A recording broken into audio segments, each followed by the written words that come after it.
Assalamualaikum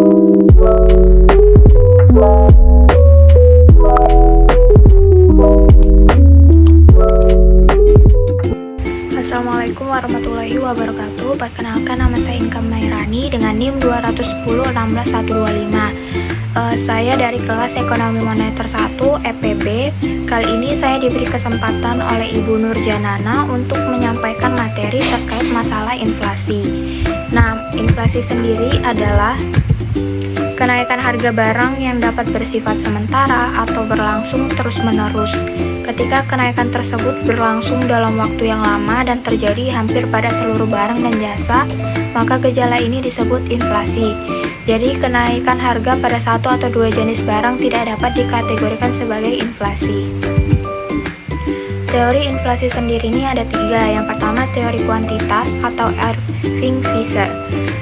Menurut teori kuantitas, apabila penawaran uang bertambah, maka tingkat harga umum juga akan naik.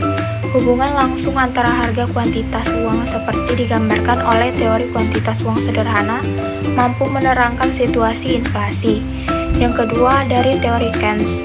Menurut Keynes sendiri, inflasi terjadi karena ada sebagian masyarakat yang ingin hidup di luar batas kemampuan ekonominya. Yang ketiga, ada teori strukturalis. Nah, menurut teori ini, kondisi struktur ekonomi negara berkembang yang dapat menimbulkan inflasi adalah ketidakelastisitas penerimaan ekspor sampai ketidakelastisitas penawaran atau produksi makanan di dalam negeri. Jenis-jenis inflasi sendiri ada 4. Yang pertama, inflasi ringan, itu di bawah 10% per tahunnya. Yang kedua, inflasi sedang, itu 10-30% per tahunnya. Yang ketiga, 30-100% per tahunnya, itu termasuk inflasi berat. Yang keempat, di atas 100% sudah termasuk hiperinflasi atau inflasi tidak terkendali. Penyebab inflasi sendiri yang pertama ada demand pull inflasi. Nah, inflasi ini ditimbulkan oleh permintaan total yang berlebihan sehingga terjadi perubahan pada tingkat harga dikenal dengan istilah demand pull inflasi. Yang kedua ada cost push inflasi. Nah, inflasi ini terjadi akibat meningkatnya biaya produksi atau input sehingga mengakibatkan harga produk-produk output yang dihasilkan pun ikut naik. Indikator inflasi sendiri yang pertama ada indeks harga konsumen atau IHK. Ini perubahan IHK dari waktu ke waktu ini menunjukkan pergerakan harga dari paket barang dan jasa yang dikonsumsi oleh masyarakat. Selanjutnya ada indikator lainnya itu berdasarkan International Best Practice. Yang pertama, indeks harga perdagangan besar atau IPHB. Harga transaksi yang terjadi antara penjual dan pembeli besar berikutnya dalam jumlah besar pada pasar pertama atas suatu komoditas. Yang kedua, deflator produk domestik bruto atau PDB. Menggambarkan pengukuran level harga barang akhir atau final goods dan jasa yang diproduksi di dalam ekonomi negeri. Selanjutnya ada dampak inflasi. Nah, apa aja sih dampak inflasi? Yang pertama, jika terdapat kebijakan untuk mengurangi inflasi, maka akan terjadi pengangguran karena pemerintah berusaha untuk menekan harga. Yang kedua, masyarakat ini akan cenderung untuk menyimpan barang daripada menyimpan uang. Yang ketiga, nilai mata uang turun karena adanya kenaikan harga barang. Yang keempat, terhambatnya pertumbuhan ekonomi negara karena berkurang investasi dan berkurangnya minat menabung. Yang kelima, masyarakat ini yang berpenghasilan rendah tidak dapat menjangkau harga barang karena harga barang mengalami kenaikan. Inflasi dari sisi permintaan dan juga penawaran.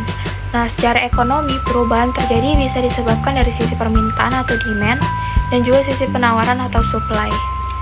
Inflasi terjadi karena suatu kenaikan dalam permintaan total atau agregat demand yang berlebihan, sementara produksi atau suplainya itu telah berada pada keadaan kesempatan kerja yang penuh dan tidak mungkin meningkat lagi.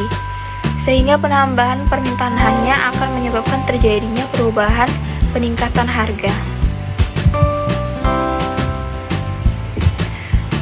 Cara mengatasi inflasi ini terdapat 3 kebijakan. Yang pertama dari kebijakan moneter.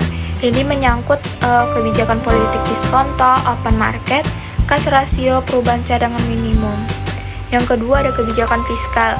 Nah, ini meliputi kebijakan berupa pengaturan pengeluaran pemerintah, menaikkan tarif pajak, mengadakan pinjaman pemerintah.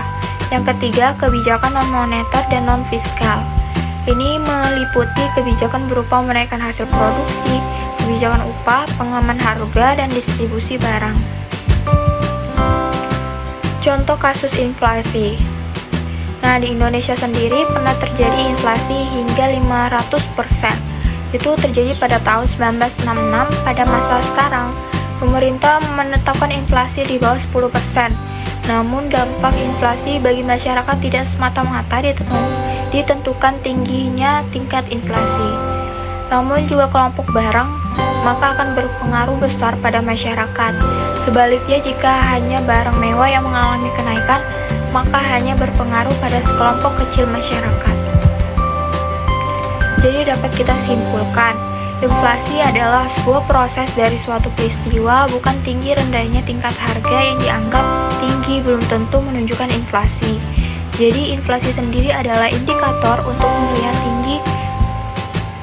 melihat tingkat perubahan dan dianggap terjadi jika proses kenaikan harga berlangsung terus-menerus dan saling mempengaruhi. Demikian materi yang bisa saya sampaikan terkait masalah inflasi, kurang lebihnya mohon dimaafkan. See you.